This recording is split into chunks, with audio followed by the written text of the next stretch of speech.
Hey there, yogi, and welcome to a short practice on an important subject, the yamas. In yoga, the yamas are one of the 8 limbs of yoga. They're the first. Yamas are how we are with others. It's our social behavior. And in so many ways, they are not just about how we are outside of ourselves, but how we are with ourselves and how that translates and influences how we are with our friends, our neighbors, our communities, and the people and the places in which we reside and live. The web of life is interconnected. We are each a strand in a complex, expansive, and connected world. So how we are with ourselves will influence how we are with others, and how we are with others will influence how we are with ourselves. And so with that, we're going to begin seated today in a comfortable, easy seat. Make sure to grab your props. We'll have a blanket and a bolster and 2 blocks just in case, and I'll see you on your mat. So the yamas are a complex and a deep subject that we will in the future spend a lot more time really diving into and experiencing.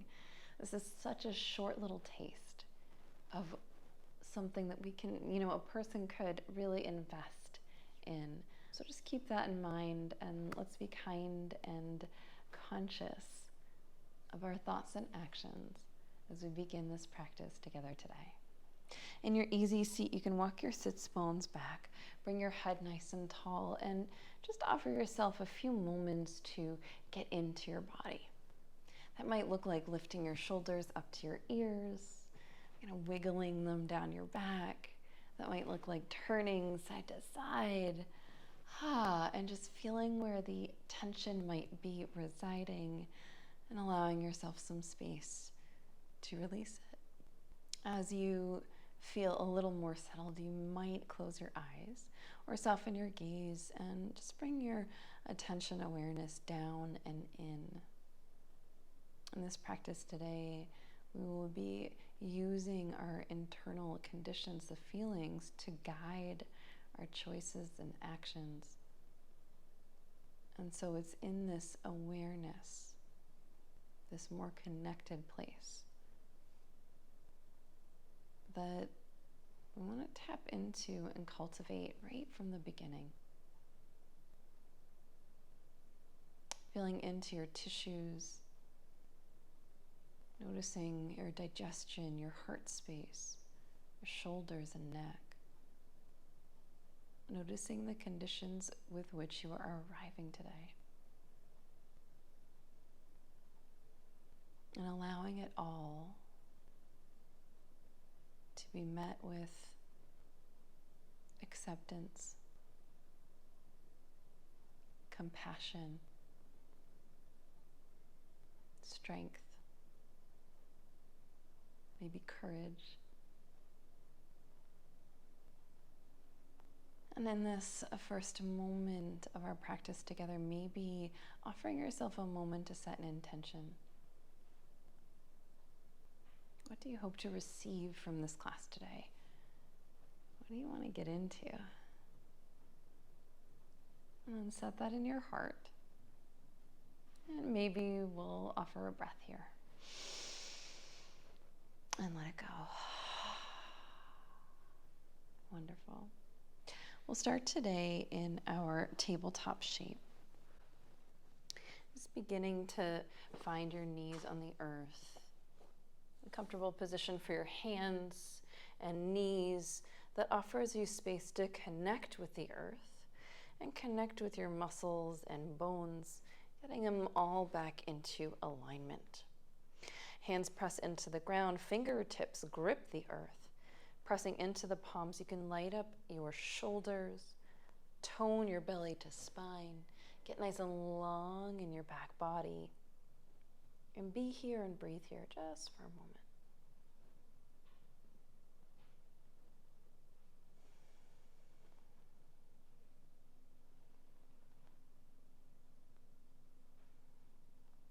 As you are ready, you can tip your tailbone and head up to the sky, dropping belly down towards the earth. And then slowly, on your time and on your pace, round your spine. Drop tailbone and head to the ground. Inhale, tailbone and head up to the sky. And exhale to round and empty. We'll continue this motion as we enter into the first of our yamas. And that is ahimsa, or non-violence. Now, so often when we hear non-violence, we think, well, I am not a violent person. I do not commit crimes, or, I am not unkind. I do not physically hurt or harm others. But non-violence is, as with all things in yoga, more complex than that. Non-violence is not limited to your physical actions, but also to the thoughts and the ways in which you think and act on those thoughts. Saying unkindness to ourselves is an example of violence. And so in this shape, enter into our last sequence, tilting tailbone, breathing in, exhale to round and empty. And we're going to come into a downward dog now. So walking your hands a bit forward, pressing into the palms. You can roll over toes, lift your hips up high, and press your hands and feet into the earth. This shape may be a bit uncomfortable for you, and so this is where ahimsa can come in so quickly. You might choose to believe that the approach to this shape is to have your hands and feet in perfect alignment so that it appears on the outside as though you have the exact shape as it is exactly meant to be. This is an example of how appearances are deceiving, how what we show and demonstrate is not how we feel on the inside. And so the way in which we can modify that is to walk the feet out to the edges of the mat, bend the knees, lift your hips, give your body and breath some space to be, allow the belly to float up to the spine. And now maybe you have a little bit more integration, more awareness of internal conditions, and it might not appear on the outside to be the perfect shape, but on the inside, it may feel a lot better. This is an example of ahimsa. Let's breathe here for 3 breaths.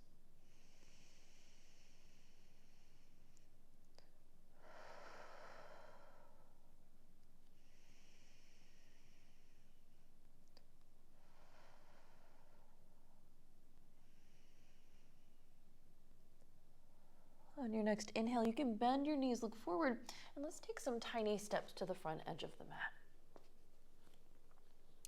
Walk your feet out at least to hips width distance, maybe a little wider, and then bring your hands onto your shins. Let's get a nice long halfway lift. On your exhale, fold, fold, fold to the earth. Inhale to your halfway lift, nice long spine. Exhale to fold and let it go. Pressing through your feet, let's slowly bend the knees. And as we rise up to the sky, you can lift your heart, stretch your arms, breathe in here. Exhale, bring hands to heart center. With your feet nice and wide, let's reach up to the sky. Breathe, breathe, breathe. And exhale, hands to heart center. If you can close your eyes, maybe soften your gaze, maybe stack your hands on your heart, and let's just offer a moment to check in with the heart. The second yama is satya, truthfulness. Truth resides in the heart. Truth is about the head and the heart, and the breath and the spirit, coming into the knowingness, the instinct, the feeling of what you know to be true, even if you can't explain it or prove it.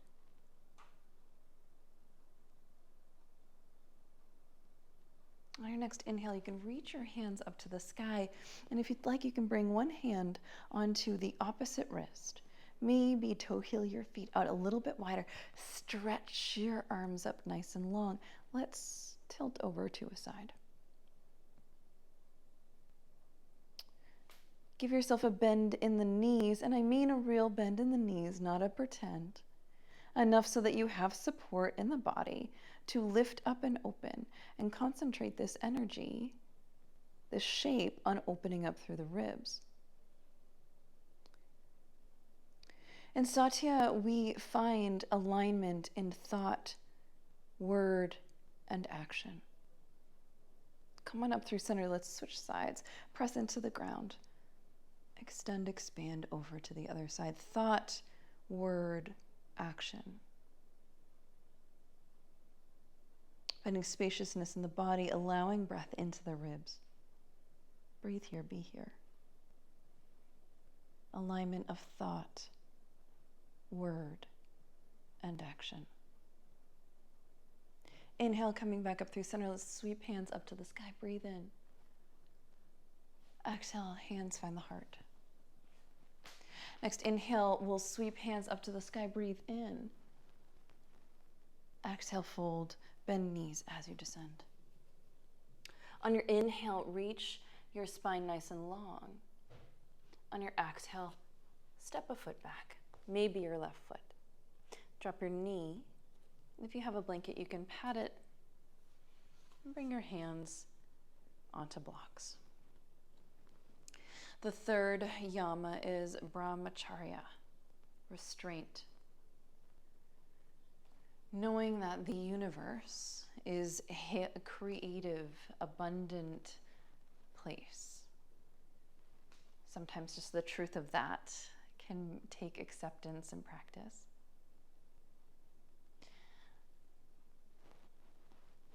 But knowing the universe is creative and abundant can sometimes lead to excess. And so as we land in this shape, as we press down, we can exercise restraint in how we shape the arms and how we reach and stretch, in the way in which we create the alignment, thought, word, action, right, or satya, into choice. How we make shapes. So you have different arm positions that you can use for this shape, your choice. Your choice.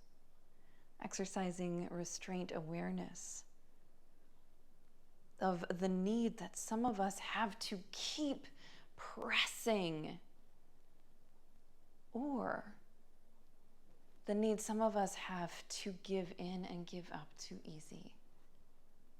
Restraint is about finding balance. One more breath here. When you're ready, on your exhale, you can straighten that front leg. Maybe walk the toes forward and find length in your leg. Walking the blocks back so that you're nice and tall in your arm bones. Lengthen up through your spine. And then on your exhale, begin to bend your ribs forward.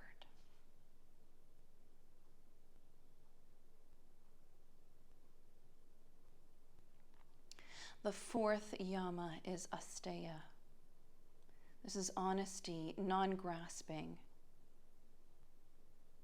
Knowing that there is nothing outside of yourself that will provide security or happiness.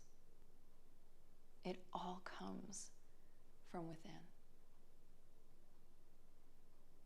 Let's come back forward.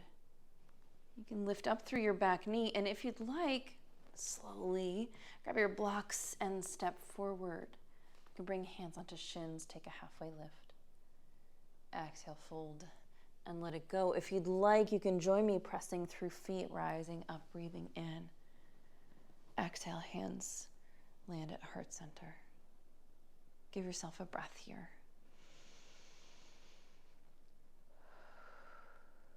Inhale, arms reach, arms rise. Exhale, bend knees, tone belly as you fold down to the earth. Find that halfway lift. Hands can be on shins here. Knowing where we're headed, use the supports you've got available. Step the other foot back. Maybe it's the right foot. Drop the back knee. You can walk your blocks back, and we'll come back into brahmacharya, restraint. Finding now this shape, understanding the creativity of the universe, the ability to be and express. Sometimes in excess, we unknowingly or unintentionally do that at the consequence of others.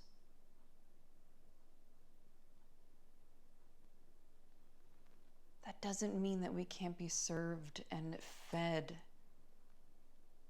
It means that we find balance, restraint, holding back just a little bit can be such a gift. And so in this low lunge, finding just another breath or two of alignment of shape that is serving you, not by pressing you to your limits, but by offering space to expand, trusting the creativity and the expressiveness of the world around you. Slowly coming back through center, offering time here. Send your front foot forward. Straighten that leg. Use the supports you have available. Lengthen through your spine. Breathe. And if you'd like, you can fold. I love this shape for asteya, our non-grasping, in part because to fold and to release requires us to let go of control. Non-grasping, being honest, being truthful, satya. In this case, in asteya, the non-grasping, the letting go, the choosing to release into, is about becoming aware that nothing outside of you will give you pleasure. It comes from within. Often when we are dishonest with ourselves and with others, we do so out of fear. Where is fear holding you back here? Where is fear leading to dishonesty? As you are ready, you can slowly draw that left foot back to meet the right. We'll sink down and sit on the ankles. And this last part of practice will be on the earth. So you can take your time and just slowly bring yourself down. Shift your hips to the side. Hug your knees into your heart. Give yourself a big hug.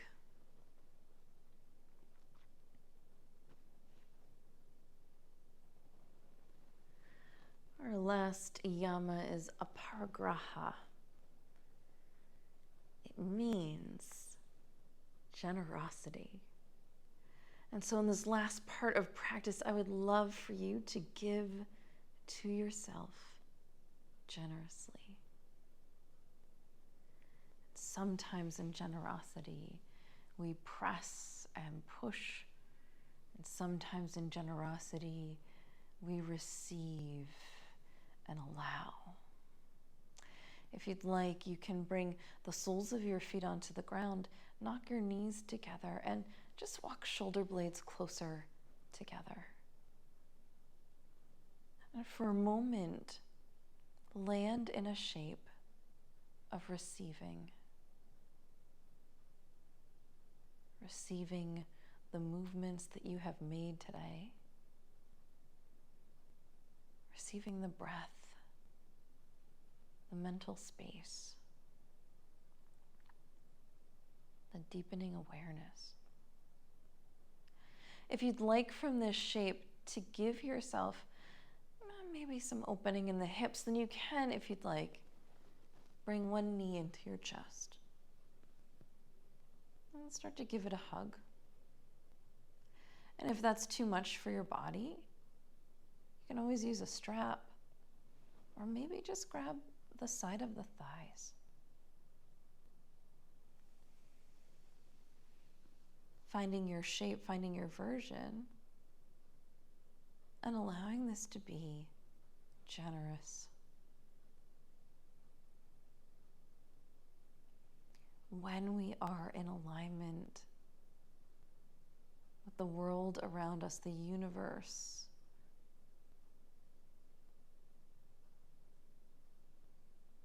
we are aware of the abundance and the creativity and the expression of the world.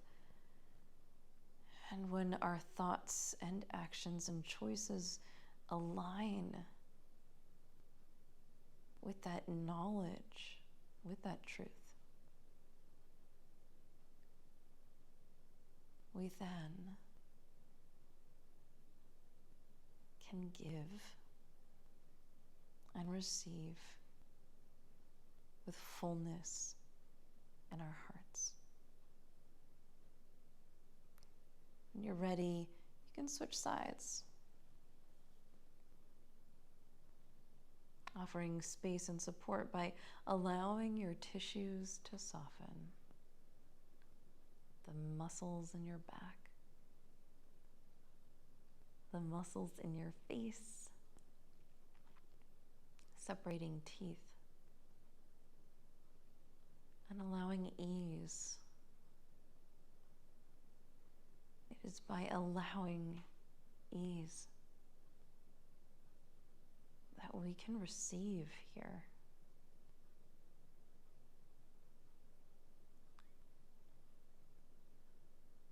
And receive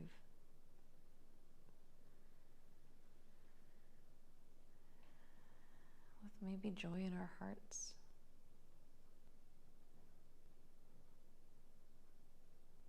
And this happiness, this relief. When you're ready, you can release your leg and find yourself in a final shape, which can look however you would like to give it, dear yogi. If you have a blanket and you'd like to place it on your body, you can. Notice your chin, your shoulders, let it all soften out. And for this next minute or so, give to yourself the gift of a generous heart, of kind thoughts, and of ease in your breath and your mind and your being. Shavasana.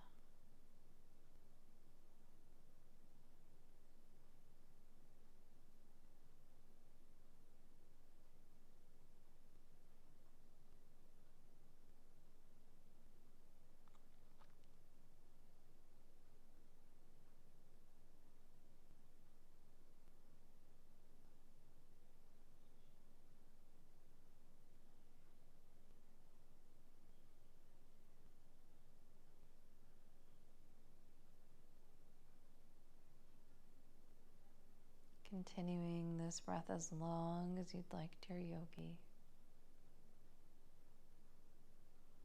If you're ready to close your practice, you can bring your thumb knuckles to your third eye center. palms touch. Let's offer one last breath in and let it go. Namaste, dear yogi. I hope you have a wonderful rest of your day. I hope this gave you a little bit of insight and awareness about the yamas. And I hope that you are well. Be well.